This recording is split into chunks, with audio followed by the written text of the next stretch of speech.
I was privileged enough to have Jo be sort of my supervisor at the time when I was finishing my master's. So I also just give maybe a personal thought, which you might completely disagree with. But Jo has been an architect that in my ways, I have read him kind of in the way that Pancho Guedes has, claim for architects the rights that artists have held for so long. And in the way that you practice your architecture, it is both very deeply grounded in context and in the making of architecture. But there's a part of the thinking and the spirit of art that you take to all of your work that I think has produced such a unique architecture. And so without saying too much more, I'm going to say, Jo, welcome. Thanks. Well, thank you for those very kind words, and I'm very happy to come here today. Can you hear me talk? Oh, that's great. I'm here today because of Megan and Sonia, and they asked me to come here today to talk to you about steel structures that I've been involved in, and also to talk to you about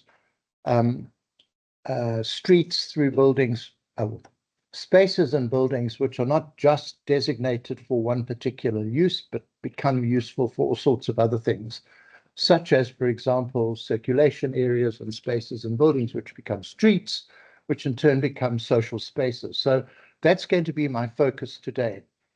Most of the work I'm going to be showing you today comes from the work I did when I was teaching at WITS under Pancho Guedes in the 80s and up to the mid-90s. And that's when I did most of the work that I've done in steel buildings, because I learned when I came down to Cape Town in 2000 that steel is not a good material to use in the city, because Cape Town, I must say, must be one of the most difficult cities in the world to build architecture in. It has a horrendous climate. It really does. It's hot in summer, it's cold in winter. It's got these devastating winds, and something I've never seen in my life before, horizontal rain. So, you know, that's what you have to work with. And it's actually a nice challenge for you as young architects to get on top of that, because it doesn't matter how well you design a building, if it doesn't work technically, it's not going to make anyone happy. So, but before I start talking about the work I'm going to show you, I wanted to just talk to you about some kind of very simple ideas about architecture, which I think are very important. And I think they're particularly important for most of you because you're in second year, I believe. And they're nice reminders. We have this up in a big sign in my office, and it's been up there for about 25 years. But the things that I want to talk to you about have to do with architecture and its status as an art. And I honestly believe, and I think this goes right back to the ancient Greek philosophers like Aristotle and others, architecture is an art, but it's not a fine art. It's a practical art. It's brought into being in order to satisfy a purpose. And without purpose, you do not have architecture. Okay, simple. Which puts into the questionable category a whole lot of work that's being produced in the work at the moment. But that's a discussion for another moment.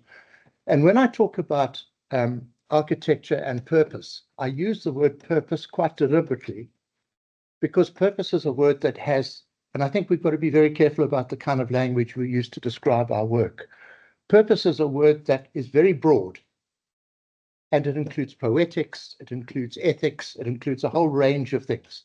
The word that I hate more than anything else is function, because function belongs to engineers, and it belongs in the realm of rationality and efficiency, and it finds a very, very comfortable place in the world of finance, which I shy away from. So I prefer to use the word purpose, and I use it quite deliberately.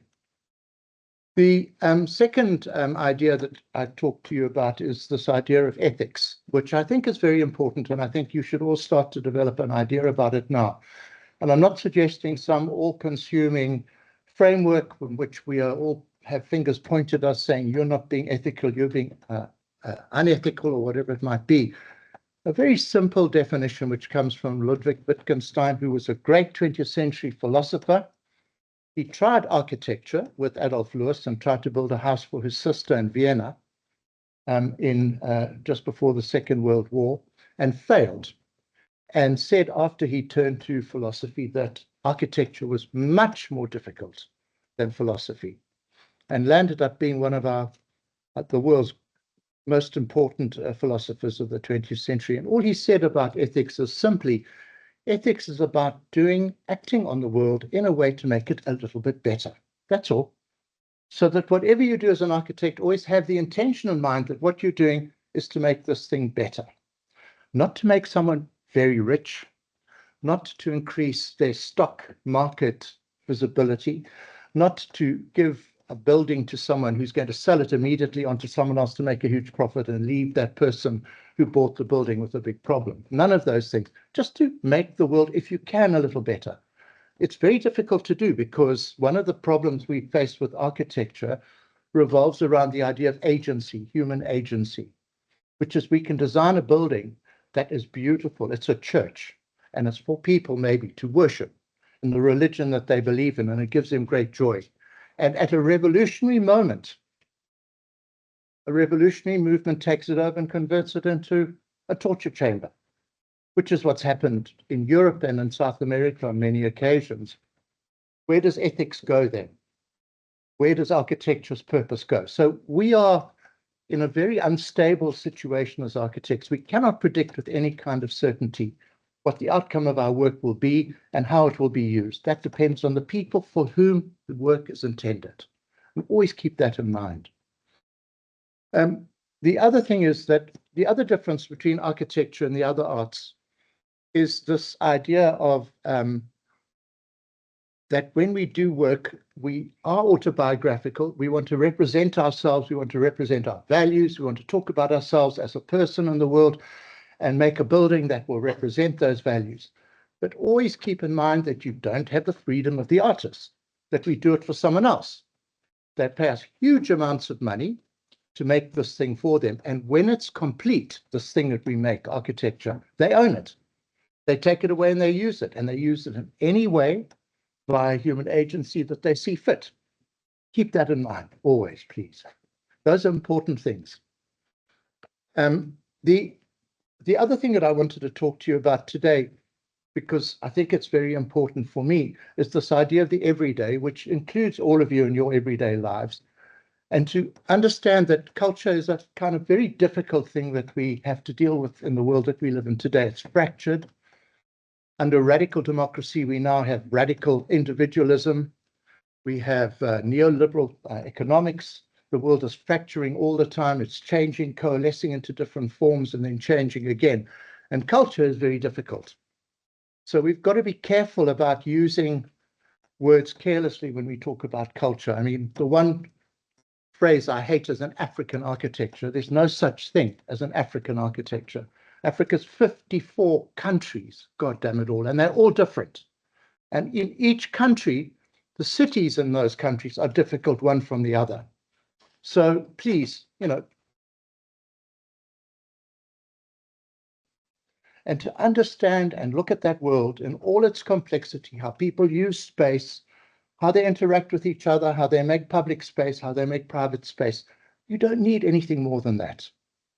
And to give you an example, in my career, I did a science schooling because I was going to study medicine.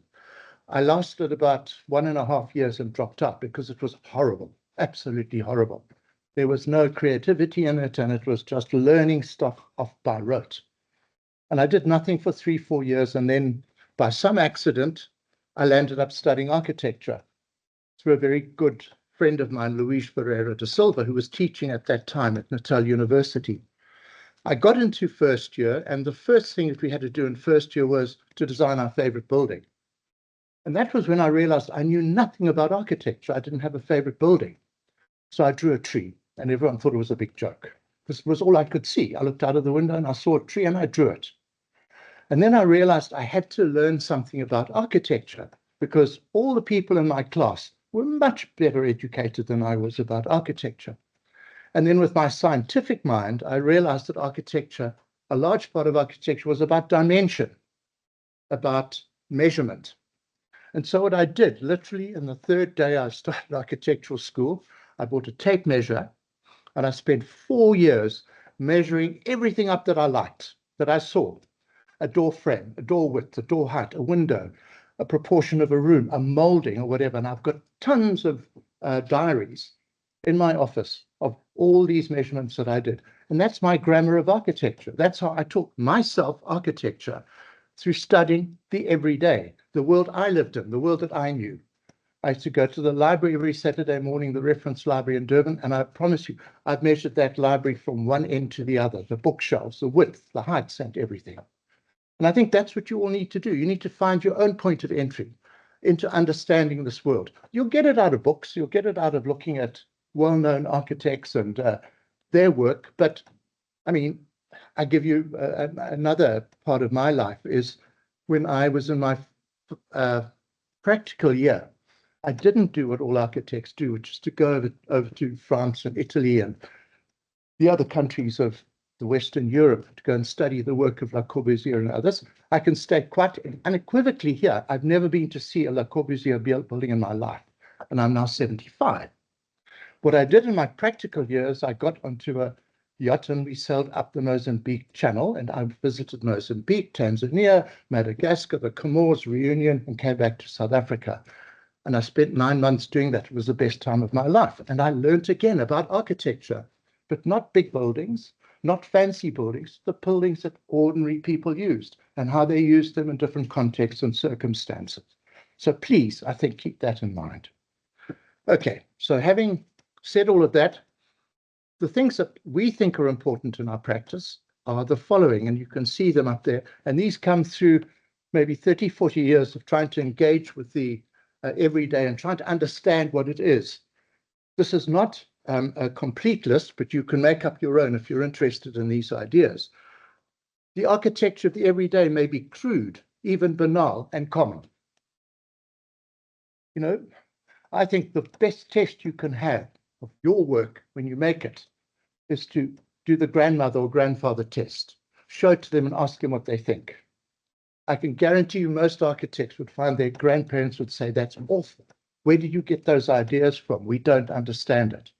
It's a nice test for you to come back to reality. The architecture may be quite ordinary. And I think, again, we've lost the sense of the ordinary in the work we make. We don't make polite, well-mannered buildings any longer. Every one of us wants to make something that's going to knock you over the head sideways and get you into the architectural journals or social media pages. The architecture must acknowledge everyday life. The architecture must respond to program and purpose. The architecture must be capable of adjustment and adaptation over time. That's very difficult, and it's for another lecture, but keep it in mind. And the architecture must be shaped by careful consideration of the ordinary activities that form part of the domestic rituals and activities of people. It's there. It's in your lives, wherever you are. If you come from Kailichi, you come from Constantia, it doesn't matter. That's the world. Learn from that world and use the understandings that you have of that world to give shape to your work. Okay, so now to get on with what architectural students usually like, which is pictures.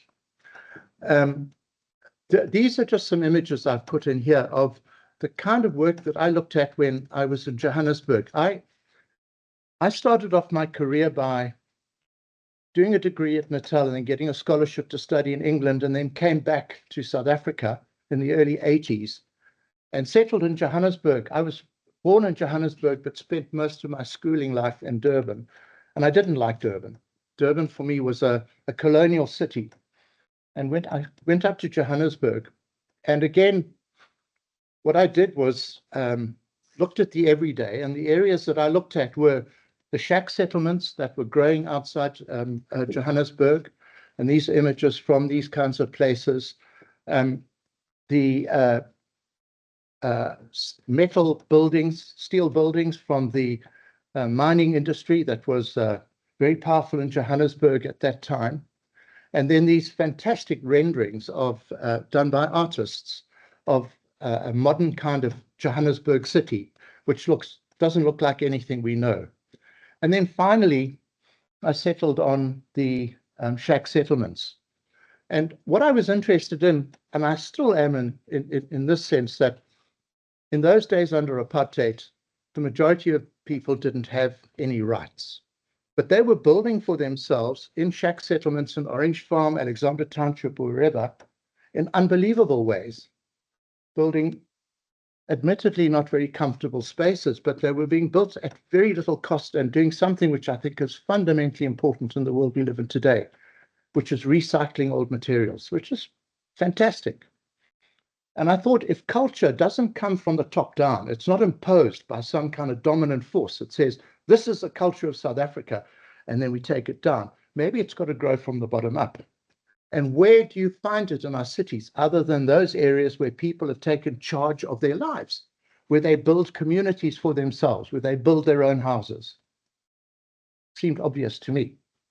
So what I did is I looked at the shack settlements and I said, if I'm going to look at something that is worthwhile doing in Johannesburg, I want to learn from these kinds of experiences, and then I want to make an architecture that reflects that. It's not going to be the same, but it's going to try and build on those kinds of principles and see where it can take me. So that's what I did. I spent every weekend traveling around Johannesburg for 3-4 years, looking at shack settlements, visiting the East Rand, Benoni, Boksburg, Springs, and other areas where there were some wonderful steel buildings from the mining industry, and gradually built up a kind of repertoire form. What buildings do I like? And I put this building in because it's a favorite building of mine from Milan, not done by a very famous architect, but I think a building which really is very ordinary and very special, but it's in its ordinariness, it becomes extraordinary and makes such an impression on the cityscape which surrounds it. And this is what I think we should all be aiming at. There's nothing fancy about the form of this building, but its relationship with the street, and then this one move that it makes, where it keeps something important of the old part of the city and that cantilevers out over it. You couldn't do anything more easily and effortlessly and more beautifully than that. Okay, so the early work that I did in Johannesburg, and a lot of my talk today will be about that work, was really directed towards building in areas of the city where people were largely underserved. And that, for me, was an ethical position. I felt that I didn't have much interest in working for landlords or people with lots of money who lived in Sandhurst. I preferred to work in those areas where people needed architectural support, and was fortunate to find patrons, in a way, clients like Desmond Tutu and the Anglican Church, who gave me a huge amount of work in the process of doing this. So the first building I show you is the first building I actually did in my career, which was a small daycare center in Ramaknopi in Katlehong, which is on the East Rand. And it's a steel building. And as you can see, it's a very simple courtyard building.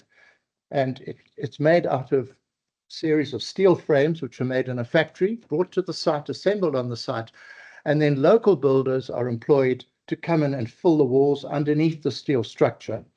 And in a way, what I tried to do is to collapse the relationship between the steel structure and the wall. So the steel structure provided shade and the walls provided enclosure, but they didn't always have to coincide.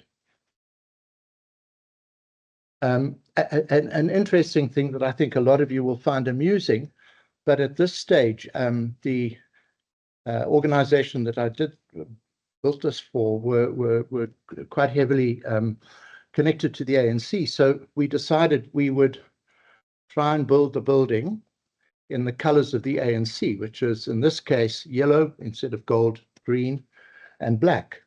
And I got arrested by the local Katlehong police station for displaying the colors of the ANC in a building whilst the ANC was a banned organization. Can you believe it? And I was lucky that I got let off because the foundation that had built these buildings was a large United States charity, and they brought pressure on the police to withdraw the charges. So that's one kind of building. This is another kind of building which we did for the Pet Shop Boys. Do any of you know the Pet Shop Boys? Oh, God, I'm not so old then. But they built a series of small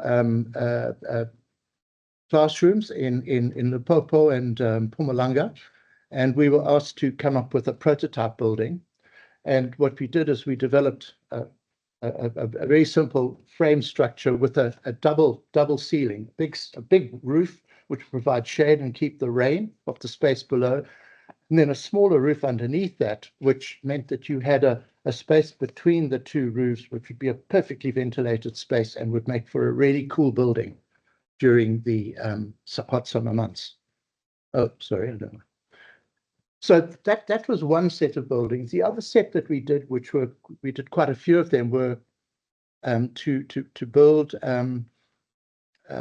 family planning clinics, which were then used later as AIDS clinics. And again, money that had to be spent very economically, and we had to build these very quickly. We used steel structures, but in this case now we looked at farm sheds. And what we said was the farm shed is a very beautiful and purposeful building, but it's built quickly. One of the nice things about steel buildings when you build them in community projects is that the steel structure comes to the site, it's assembled on the site, and then the roof gets built before the walls are finished. So in a sense, for people, once the roof is on, they feel the project is finished. So there's a nice kind of sense of a quick completion to the project, which gives people a lot of confidence to keep back. So this was a little double-storied steel and corrugated iron shed. And you can see in most of these cases, the steel frame is exposed because you don't have to worry about that in Johannesburg. You try and do that in Cape Town, and in 5 years' time, that thing will be rusted and probably near a point of collapse. So this was one of the buildings we did. This is another one that we did in Ikageng, which is, again, a family planning clinic. And then to end off this series, a lot of, when I first came back to South Africa, I was introduced, when I moved to Johannesburg, to Desmond Tutu, who was then Bishop of Johannesburg. And with his usual wit, he was looking for a diocesan architect for the Transvaal Diocese of the Anglican Church. And when I went to meet him, he said, "You're an architect?" I said, "Yes." He said, "Well, you'd be an ideal person to work for us in the Transvaal Diocese." Well, so I said, "Well, look, I got a Jewish mother, an Italian Catholic father. I don't believe in religion, neither do my parents, and I'm a Marxist-Leninist at this stage of my life. I've changed. Please don't hold that against me." And he gave me a big, and I said, "I'm also white and I'm a man." And he said, "That's perfect. That's exactly what we want for the Anglican Church."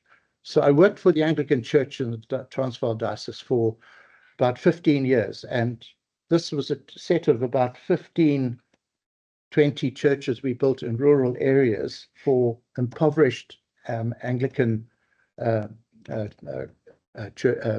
communities, funded by work from Desmond Tutu's Nobel Prize winning.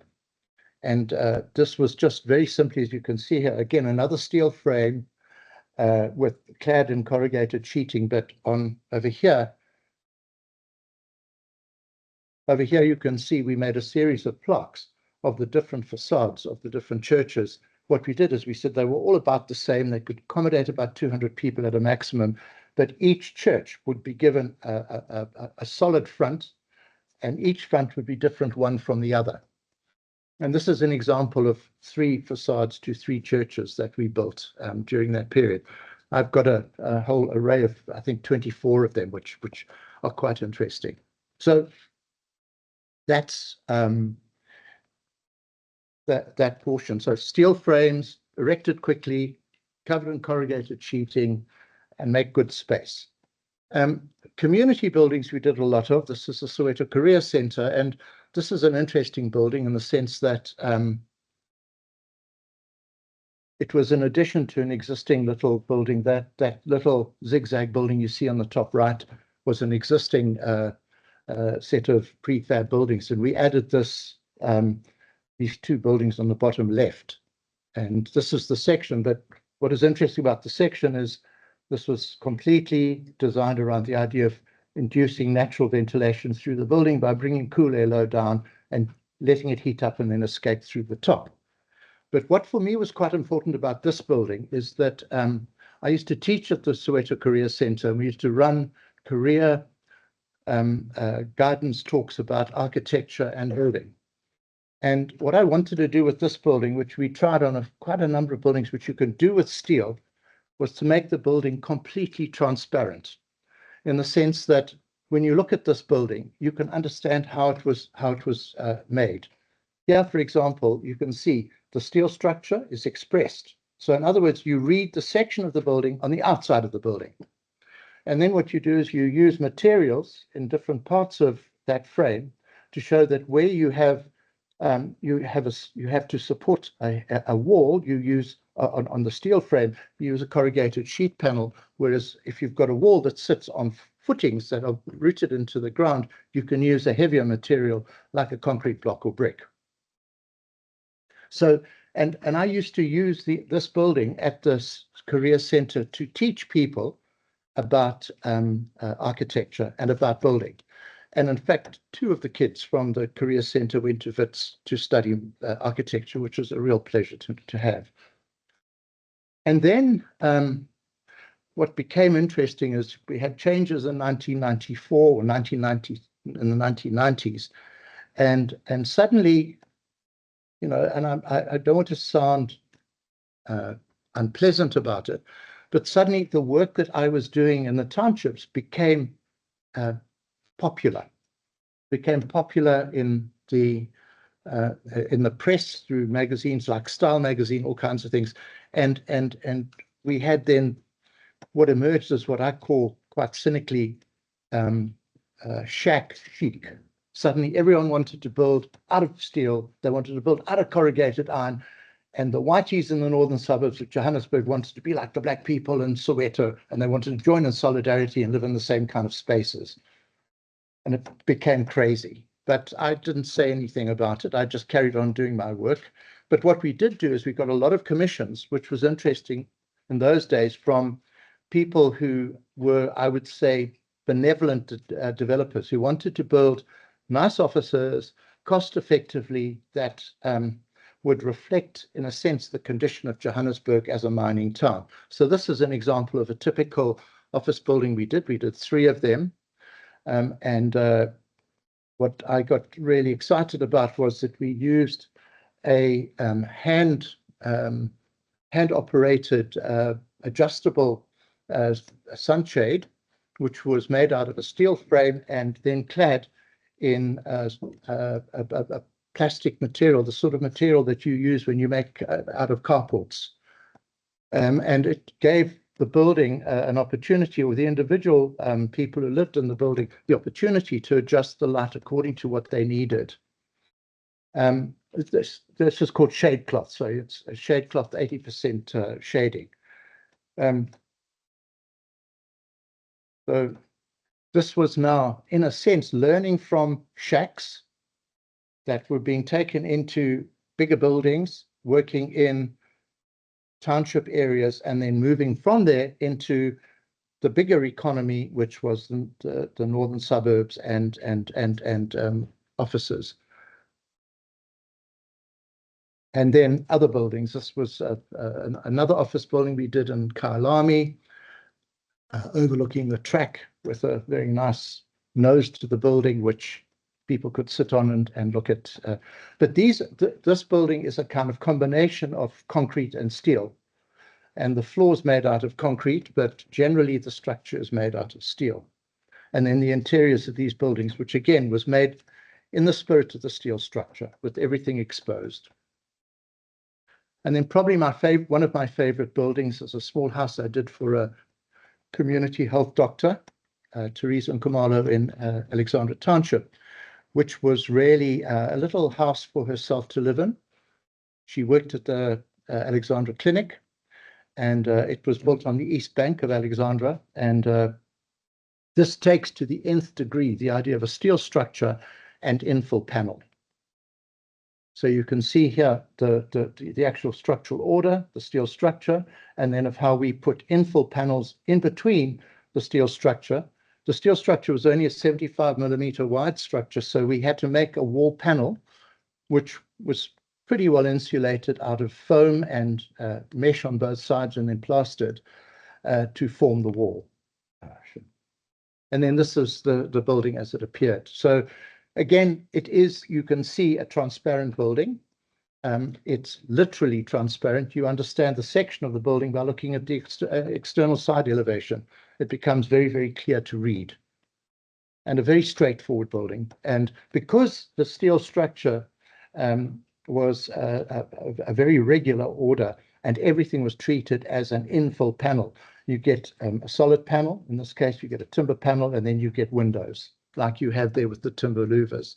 So you can really get a very nice order to these kinds of buildings. And then the interior views of the building, and then how the steel structure and elements such as steel windows come together on corners with timber, steel structure, steel windows, and corrugated sheeting on the roof. First foray into Cape Town was to do, let me just see how my time is doing.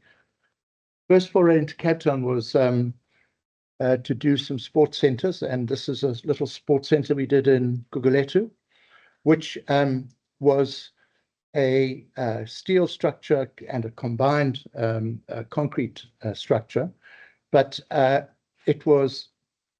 we were warned by friends in Cape Town not to expose the steel. So we hid the steel wherever we could.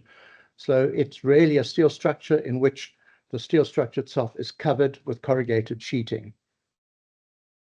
And again, you can see the learning that again, this is part of what you do as an architect. You always try something and then you develop it in the next project, you develop it even further.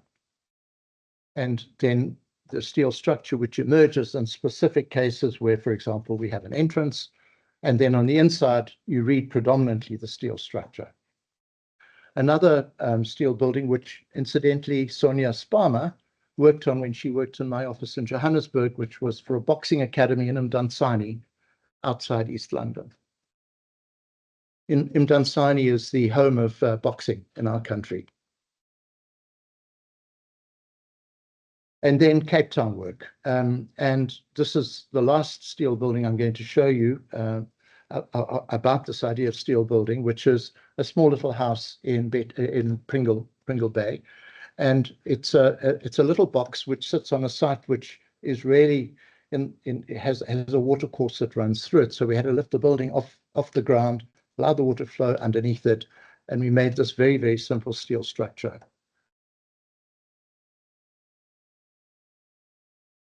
Okay, so I'm going to now show you some work that we did where we used, steel structure as well, but where we tried to develop the idea of making circulation space positive space and to treat it almost as a street through the building onto which all sorts of buildings opened. This is a resource center built in Duduza on the East Rand. And the client for this, interestingly enough, was your ex-Vice Chancellor's father, Njibulu Ndebele. His father was the client on this project. He was a wonderful man. But you could see the kind of order of the plan, where you have a horizontal street and you have a series of classrooms on the one side, and then a series of social agencies on the other, dealing with unemployment, pensions, etc., but treated as shops almost, except here you don't pay for it. What you do is you go in and you're given a free service. And then the kind of way in which the section itself adjusts itself to the different conditions. And then the language of the building. And again, in this building, a very explicit language showing the frame, the corrugated sheet, and making a direct reference to the shack buildings that we'd looked at. The entrance and some informal shops, well, not informal shops, some formal shops that we designed for informal traders, which they never used because informal traders don't like to pay rent and they don't like to be told where they've got to trade. They like to lift up their goods and go and place their work somewhere else. And then the main building in the main courtyard, and the reason Sonia wanted me to show you this was that these two staircases on either side are designed as outdoor classrooms. They sit and they get a lot of nice hot northern sun, which is what you need, particularly in the winter and autumn and early spring in Johannesburg. And they've got these big volumes that sit above them. And you can sit there, and the stairs were particularly wide, and kids would sit there, and the teacher would sit at the bottom, and they would treat it as a little classroom.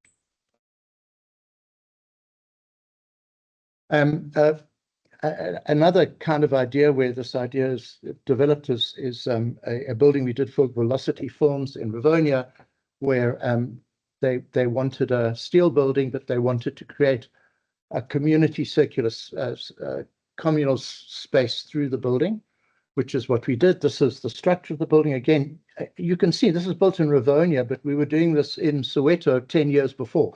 And what I liked about this in an ironic way is that there's always this idea that people will copy what rich people do and bring it to their area. Well, in this case, people are copying what we were doing for poor people who were absolutely marginalized through apartheid and bringing that into the richest part of Johannesburg, which I think is a really nice way of talking about how architecture can change minds. And then the kind of assembly of different elements, steel windows, and so on. And then these internal spaces that ran through the building. This is a very large space. And this was actually where people sat and had coffee. They sat at the top looking down into it. And then finally, that space leads into a large canteen. The final building I want to show you is a building we've done just recently. It's for Dennis Goldberg. If any of you know who Dennis Goldberg was, he was the only white man to be sentenced to life imprisonment with Nelson Mandela and the others at the Rivonia trial. He was sentenced to life imprisonment at in Pretoria Central and served 24 odd years there. He was a graduate of UCT. He was an engineer, and he's one of the few engineers that I like. But the reason why he moved so quickly up in the ANC was with his engineering education, he became one of the bomb makers in the ANC. This was at a time before the ANC was targeting civilian targets. So the targets were mainly infrastructure and public buildings. But Dennis is the uncle of my wife, and so I got to know him very well. He left government. He worked in government as a political advisor for Ronnie Kasrils and a few other ministers, and then decided that he was an activist and a revolutionary and not a politician. His view was that revolutionaries and activists try and change the world, and politicians just deal with the art of the possible to keep things going. And he didn't want to do that. So he moved to Cape Town. I built a house for him near where we live in Hout Bay. And then he spent the last 20 years of his life involved in local community matters. And he did a hell of a lot of work in trying to bring, his one dream was young people and the way of how to bring young people together through arts and culture. And he had a very good point. There were 2 points he made. Arts and culture education is very cheap. It's not expensive. If you talk about technology and teaching people about technology, it's a very expensive form of education. Secondly, what arts and culture teaches people is to think for themselves and to take action for themselves. It gives them the confidence to look at the world and rearrange the world in terms of what they believe the world could be like, as opposed to, I think, technologists who are held captive to the computer and to rationality and to all the other things that go into making the world, the awful world that we live in today. So this is a site plan of what we did. It's a tiny little site in Hout Bay. It's where the Hout Bay History Museum is. There were a number of existing buildings on the site, and we were given the old tennis court at the back of the site to develop the Dennis Goldberg House of Hope.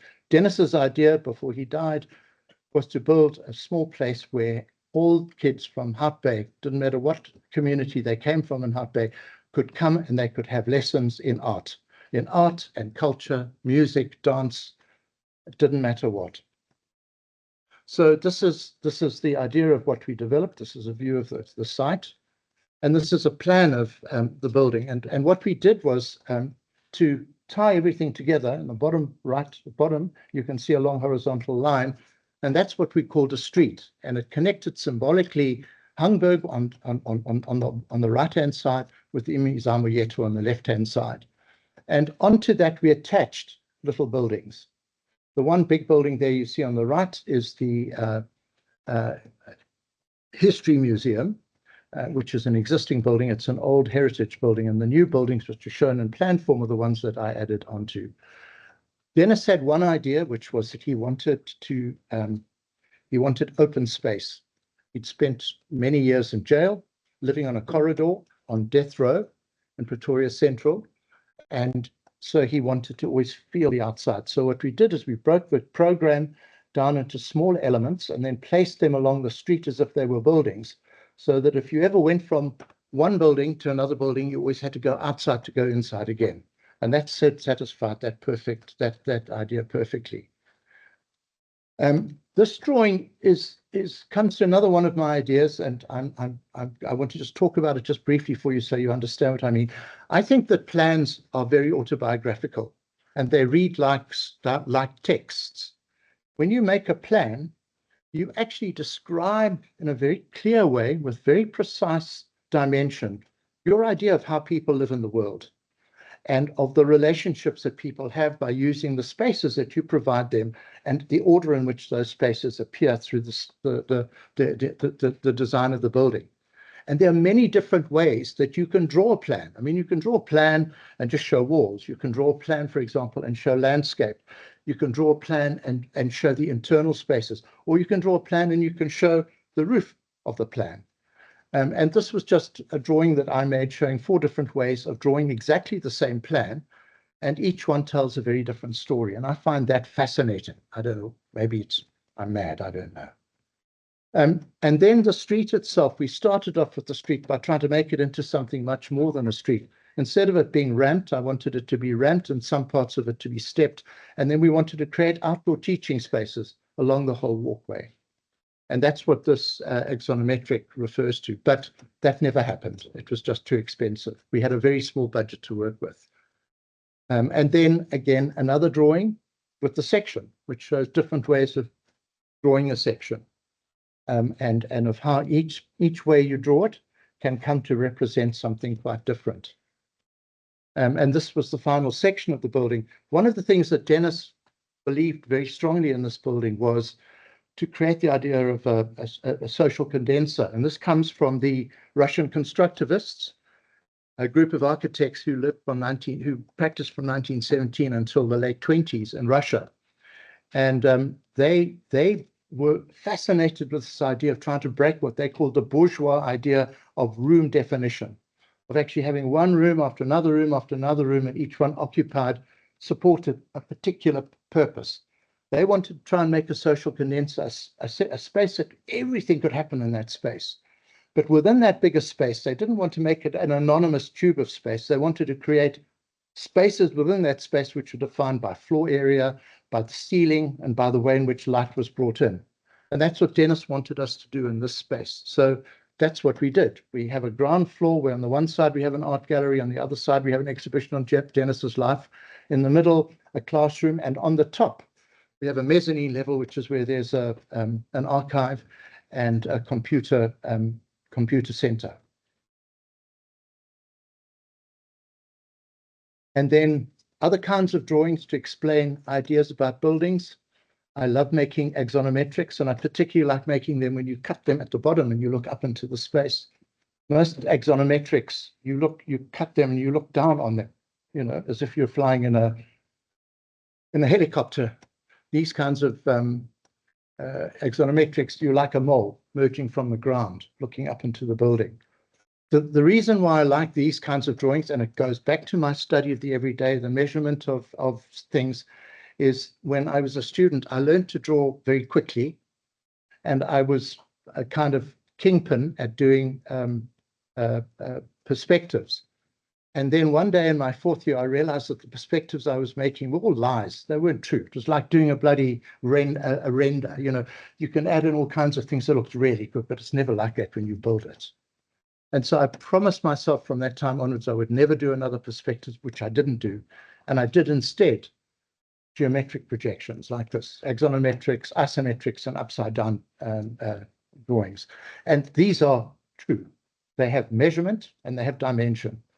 That is what it is, nothing more, nothing less. I think that's important. And then the building itself, you can see that the street, the covered walkway, which doesn't have, it has open sides, is the street that takes you right the way through the building. And it announces itself on the main street. So it's a street that forms a kind of intersection, and the intersection is where the entrance to the building is. And then this is this gigantic big concrete canopy, which runs all the way through the building, which connects everything together. On the right-hand side, you have the History Museum, and then there are the other buildings. And the building in its context. So this street is really the main space, because it's the space that gives you the sense of what the site is about and what the opportunities of using the site are all about as well.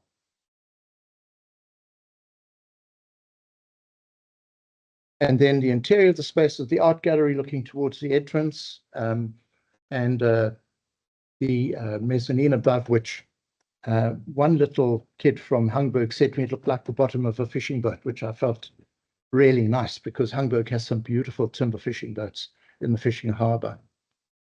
And then just the kind of way in which people use the spaces in the building. There are no restrictions on what spaces you use, but we try to create opportunities all the way through the buildings for people, kids to sit down. For example, this is a wall mural that we developed with a local set of schools, which really deals with portraits of Dennis Goldberg. We had a competition and we selected 40 odd portraits, and then we photocopied them, and then we made them into a mural. And we run an art class teaching kids about how to make portraits of people, but not portraits of just how they look, but of how the portrait can talk about their lives and the lives that they've lived. So these are kids here doing a class in portrait drawing, and they're sitting in front of a set of portraits done by probably their fellow pupils at whatever school they were at, of Dennis Goldberg himself. And then inside the main space, where you have a music lesson happening, you have people visiting, and then you have an art gallery which contains artwork from Dennis's own private collection, and then you look through to the main entrance, and then the building itself. So what I've probably been through this very quickly, but I've tried to speak to you about how to think of practice, remember purpose, ethics, and the everyday, and remember to draw and draw again. I wanted to talk to you about computers, but it's too long. I just say to you, computers are really an instrument of the devil, if you want me to call it that. I think they're useful in helping you produce drawings. Sure, easy. You know, make a lot of money out of computers. They don't help you at all in design. When you design, I promise you, when I design, I have no idea. The other word I hate teachers using, and I hope your teachers listen, is what's your concept? Concepts should be dumped in a rubbish heap, because architecture is not made by concept. Architecture is made by critical engagement with the issues that the project offers you. And you do that through drawing. You know, otherwise, concept, I want to make an airport building. It's going to be like a bird in flight. You know, you think, oh my God. Okay, so this idea of when you design, I find it when I design, if I pick up a pen, I have a piece of paper and I start drawing. And it's only when I start drawing that I've got some sense of what I'm going to do. Before that, I don't know what the hell I'm going to do. I don't have a concept. I don't have a thing in mind. I don't imagine a block of granite with a hole cut through it that looks like it's slightly wonky, that'll give you a sense of some wonder. I don't do that. And I don't think most architects do it. What the computer's done is it's taken that away from you. Okay? And what the computer's also done is taken away a sense of scale. You work in only one scale, and that's dreadful. It's dreadful. So steer clear of computers, use them by all means, but draw and draw and draw and draw and draw by hand, and draw as an exploration and try to find out what it is that you want to do with the design that you're looking at. Please, if I can leave you with that, I'll be very happy. Thank you.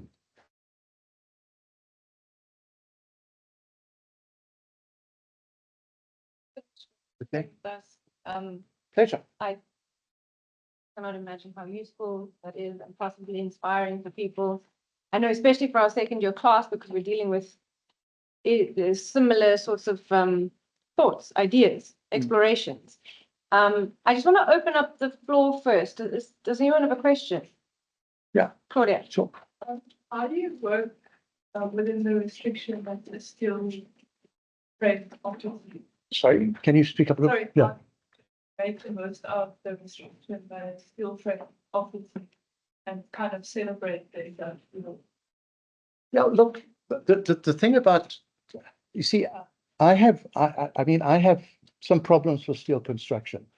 You know, when we were building in Johannesburg in the 80s, we were building steel buildings that were usually supported by international donor agencies. And we usually had to bring local builders to get involved in the project. And there was always a need to get it done quickly. So the steel structure was actually fantastic because you put the foundations down, steel structure was made in a factory, came to site, very precisely fixed on site.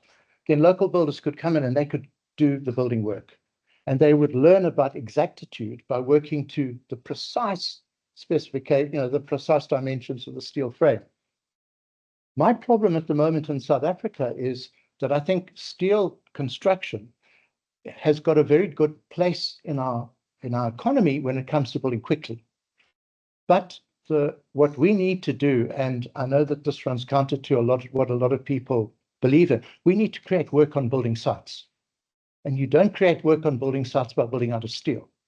You build out of bricks and mortar, and you build in the traditional way. That's how you create work. So you've got this tension between building quickly and getting it up quickly and cheaply, and the other impulse, which is to create work. The problem with the steel structure, which you could see in some of the buildings I showed you, is that you tend to set up a grid, and then you work the grid through, and then the end elevations are just like cutoffs of the grid. So it doesn't offer you a great deal of flexibility, unfortunately, but it spans quite big distances very effectively. It gets up very quickly and it's very, very cost effective. Has that answered your question? I think it has a job for certain things. When I was younger, I was obsessive. So it was the only thing, but that was also because it was Johannesburg at that time when Johannesburg had this huge, big steel industry that was there to support the mining industry. And there were lots of very, very talented people working in the little factories, and they could make anything out of steel and do it very quickly. So it fitted absolutely what I wanted to do. But I'm not so sure that I would do that today. And you certainly don't have that capacity in Cape Town. There used to be something like it in the fishing industry, but that's gone, the boat industry, but that's gone now.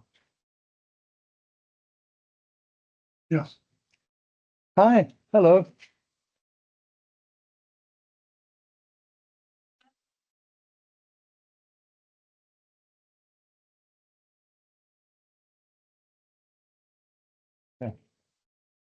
Basement like this with the Citadel with the different relationships. And I was just wondering, like, if you had a kind of toolkit or what part of your approach, whether you think about perspective, whether it's relationships, different context, relationship between each other, or there was a certain, it's very clear that you work with sections and a lot of the plans quite show these different layering.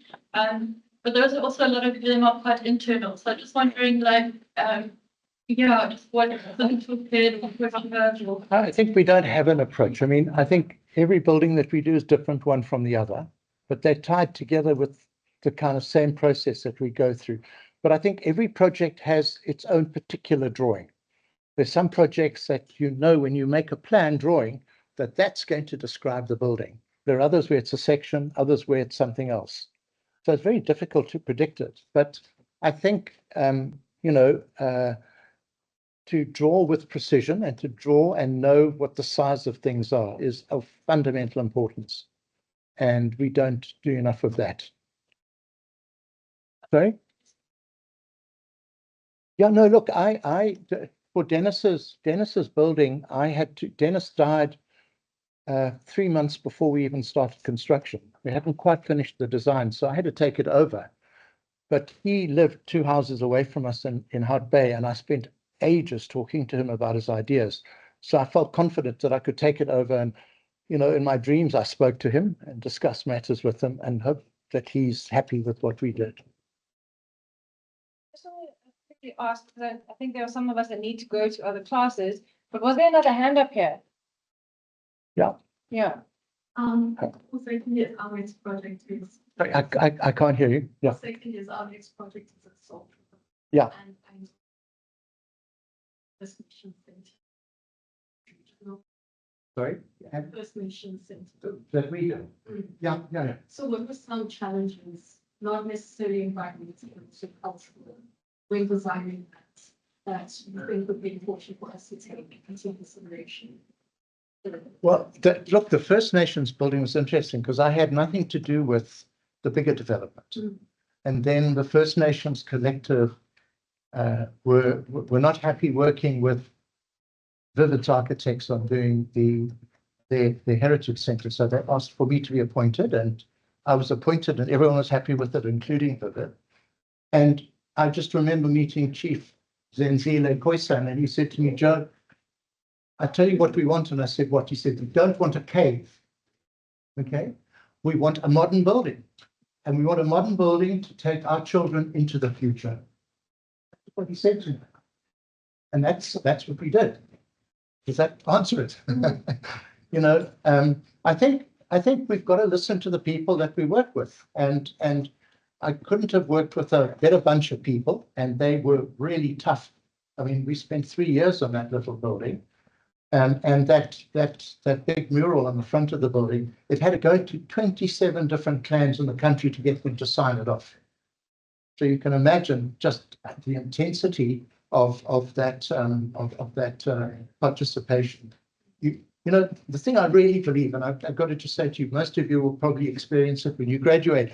You're going to hate the first client you get who's really tough with you, because you think they're spoiling all your fun. You want to do all these wonderful things, and all they do is they put up blockages all the time. And let me tell you, the most difficult clients are the best clients you can get, because you always land up doing the best work you've ever done when you've got someone who really cares what you're doing, and they're going to fight you all the way along the line to get the best they can out of it. And you've got to be really challenged to meet up to the demands that they make on you. So I don't know, Salt Rivers are fantastic. It's got a fantastic history. I mean, Salt River was in the sea at one stage, wasn't it? And,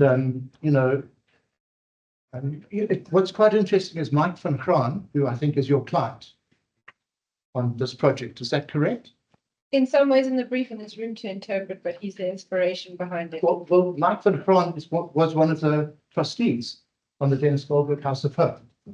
So he knows the House of Hope very well. So you should speak to him about it, because he's someone who's really smart, very great playwright and artist. And he'd probably tell it to you better than I could from the point of view of someone who was involved in the project and has experienced it. And, that might help. Anyone else? Yeah? You're raising your hand? No. Oh. Okay. Then I have a quick question. Yeah. How many times did you draw the plan for this building? About 200 times. No. This is, what I do is it's like working on a computer in a way, but you make a drawing, say of a plan, and then you put another sheet on top of that, and then you redraw it and make a slight change, and then you put another sheet on top of that and redraw it and make another change. And before you know what, you've got 30, 40 sheets, or even 20, 30, I don't know, all one underneath the other. And then when you finally got the plan that you want, it's like an archaeological excavation. You start stripping one sheet after another to uncover the part that you've made and to uncover what it is that you've discovered. It's the most beautiful thing in the world. Most beautiful thing. And this is what we're trying to learn in studio at the moment, right? In second year, at least, I can only speak for us, Yeah. but This idea that your plan is a process, it's not that thing you hand in at at your deadline. Mm. It's about testing ideas every step before that. And for this building to exist with such sort of clarity and purpose, as you put it was drawn 200 times. And not just in Sure. plan, but in section as well. Yeah, But sure. every step, it's working on an idea. And every time you remake a drawing, you see it in a different way and you change something. It just happens that way. You know, you don't redraw the same thing time and time again, because then you're not thinking. Yes. You draw it and then you suddenly think, but why did I do that? And you change that. And then that leads to something else. And it just goes on and on and on. That's why design is a slow, laborious process. And it does take time. You know, and when you work under the pressures that architects have got to work at today, I'm surprised they even manage to get something done, because they're unforgivable. You know, developers are like the monster from the evil depths. You know, they come and they gobble up everything that you make, and they want it to be done in 3 times quicker than anyone else for half the price. And we've got to try and find a way of resisting it. And the way we resist it is by making good buildings, making really good buildings. And then people start to value the work that we do. And we're not making enough good buildings now. I mean, I hope you don't think I'm being rude, but I was asked to open an exhibition at CIFA a year ago, which was about a collaborative studio that was run by UCT, CPU, TNC, first years, to design new buildings in the city. And they'd never ever, on a new site, they'd never ever done a building before. Were you involved in it? Okay, well, I went and had a look at the work, and I just said, look, I can't say anything at this festival opening other than to say that Cape Town's architecture is fucked. And there was this gasp, because all the mothers were there with their children. And I said, what's this guy talking about? Fortunately, I didn't teach at that stage, so I could be rude. And I said, because this is just like the other stuff that architects make. It's just got form attached to it with nothing else, no other meaning. And if you look at our city at the moment, the stuff that's getting built in our city by big name architects is very bad work. It doesn't have any quality attached to it. It's just diagrams built very quickly. And I think they're terrible places to work and live in. So we've got to do something to change it. And it's your generation that's got to do it. Mine is gone, you know, we're tired and old. Change that. Can you hear me? Yeah. Yeah, in one of the previous that you work with for the coming first years and it's called for the same size. Yeah. You emphasize a lot about the importance of ethics that you also spoke today. And something that really resonated with me was the fact that you said that back then you somehow had the liberty or the freedom to kind of choose to practice architecture based on your principles and your political and religious views, and you have to work towards that. But times have changed. Monetarily, we perhaps as a coming generation of architects don't have the same chance of choosing perhaps the firms or the practice that we all work for, because many other factors imply or influence that kind of choice. So I'm currently a third year. Next year I'm going to be doing my internship. Yeah, so I just wanted to hear from you if you have any advice based on the current architecture kind of generation and how to actually make that type of choice. Sorry, quickly, I apologize that we've run over. Do you mind if we just quickly answer this question? Is that okay? Sorry, they're in the space after us. I think it's difficult. I really do. And I'm not sure how you do it. I think each one of you will find your own way. And I think that it's not an easy path to follow. I mean, when I'm working in Johannesburg, architectural school was much different from what it is now. Because in those days, if you were a full-time staff member at Wits, you were encouraged to practice. It was seen as half of your time you spent practicing. You just had to make nice buildings, which meant that you had a job and you were earning an income and you could follow your dreams without having to sort of work with horrible people or with people who didn't understand what you're talking about. That's changed now. University, we become much more kind of academic, and they require much more from their teachers, which gives them very little chance to practice. That's the problem. So that's one avenue closed down. But I think you'll find places. I mean, life happens in chances. I mean, I was not a religious guy, and I met Desmond Tutu through someone I knew in London, who knew him through the anti-apartheid movement. I went to speak to him. He was just in a good mood. He said, "You want the license in architecture type? You like the job?" I designed a church. I never thought of a church in my life. He said, "Yes." I spent 15 years doing about 30, 40 churches. So things happen to you in your life, and you've just got to be quick and fast on your feet. Take advantage of what the offerings are. Things will happen. They will. If you believe them, they really will. That makes sense. Wonderful.